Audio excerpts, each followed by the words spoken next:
All right, let's take a closer look at doing proper measurements, at using the right number of significant figures in a recorded measurement. The very first skill that we learned here in chemistry class. First thing you have to be able to do is identify the scale of your instrument. Now this is an illustration of a triple beam balance. And what we're talking about is what the meaning is of those little lines on the balance. Some people are really good at just looking at it and knowing what the scale is. They see the 4 and the 5, they see the little lines, and they recognize that each little line is 0.1. If you're not good at that, what you can do is take two numbers and subtract them. So 4 minus 5. That difference is 1. And then divide it by the number of divisions between the lines. If we count up the number of divisions, the number of blank spaces in between, we have 10. 1 divided by 10 is 0.1. Each little line on the balance is 0.1 grams. The rule is you go one place value further than the smallest marking. So if the smallest marking is in the 10th place, that means every recorded measurement we make with the balance has to go down to the 100th place, one place value further. The back beam on this one is the hundreds beam. It tells us what to write in the hundreds place. We write a 1 in the hundreds place. The middle beam is the tens beam. It tells us what to write in the tens place. It says write a 4 there. The ones beam tells us what to write in the ones place. We're between 4 and 5 and we have to go with the lower number. So we write a 4 in the ones place. It's all those little tiny lines that tell us what to put after the decimal point. We are somewhere between the 4th and 5th line. We go with the lower number, so it's 0.4, and then we estimate how far between those two markings we think we are.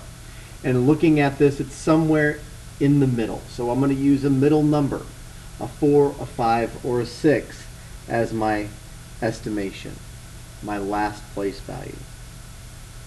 Balance is measured in grams. We want to make sure we put a unit on every number. A number is meaningless without a unit. So we record this as 144.45 grams. Take a look at another one. Again, all triple beam balances are the same. Every triple beam balance is marked off to the 10th. We have to go one place value further to the 100th in our recorded measurements. Again, the 100 beam tells us what to put in the hundreds place. It says don't put anything there. The tens beam tells us what to put in the tens place. It says put a 6 there. The ones beam tells us what to put in the ones place. It says put a 7 there. Now we need to recognize that that's not just 7. This little line right here is 6.9. This little line right here is 7.1. That means what this little line really is 7.0. Same rule applies. We have to go one place value further than the smallest marking. So since it's in the 10th place that we're marked to, we have to go to the hundredths place. We are really just estimating that it's exactly on 7.0. We have to put that extra 0 on the end there to indicate that we think it's exactly on that line.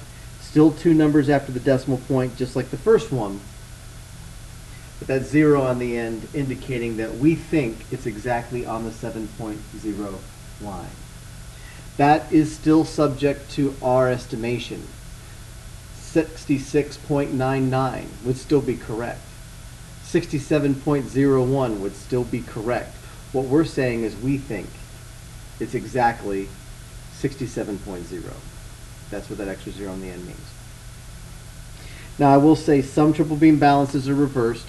They'll put the hundreds in the middle and the tens on the back. Still the same routine. The hundreds beam tells you what to put in the hundreds place. The 10 beam tells you what to put in the tens place.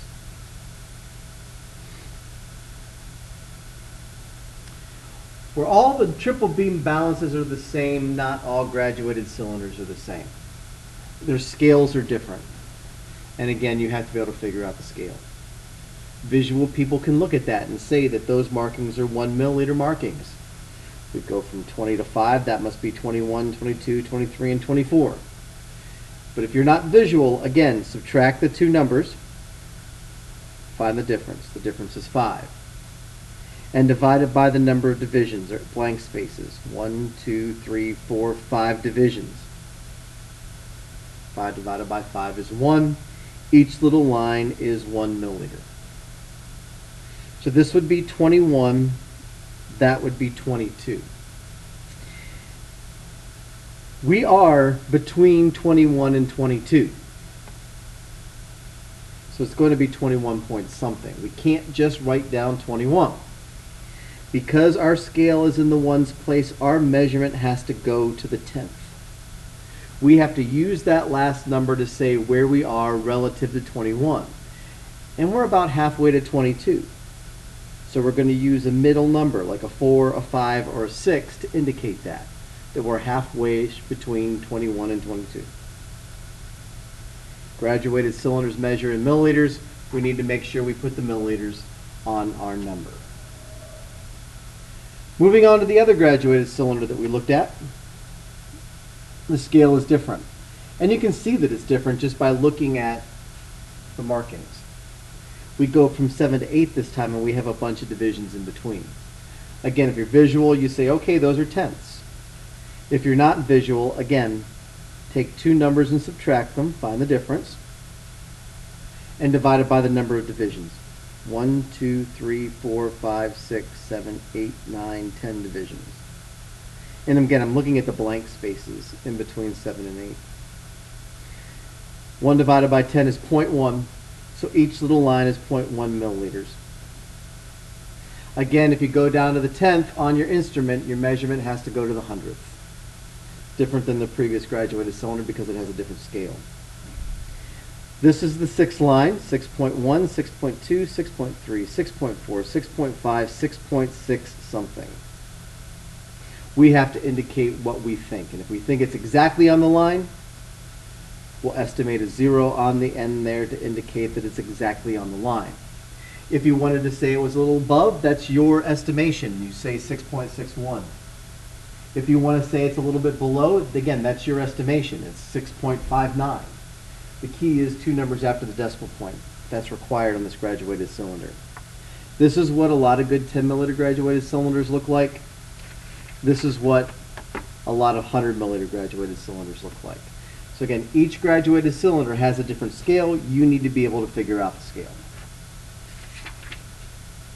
Last thing we looked at were metric rulers.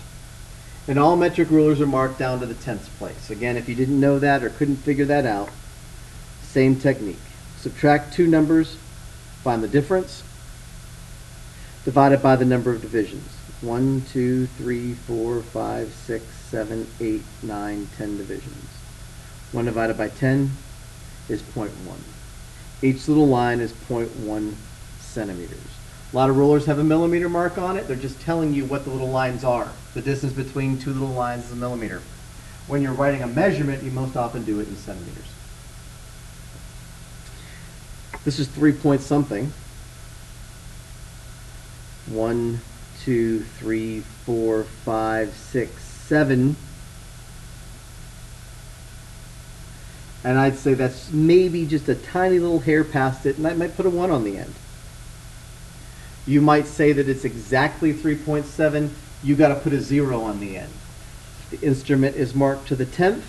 You have to go one place value further to the hundredth. A 0 on the end means exactly on a line. So if you want to say it's exactly 3.7, you write 3.70. On the bottom one, that's the sixth line. If you want to say it's exactly on the sixth line, you have to write 6.00. Again, we recognize if this is 5.9 and that is 6.1, the line there is really 6.0. And if we want to say it's exactly 6.0, we put that other 0 on the end to indicate our estimation. Like I said, you could say that's less and say 5.99. that's fine. Again, two numbers after the decimal point is the key. You're estimating here, so there is room for variation.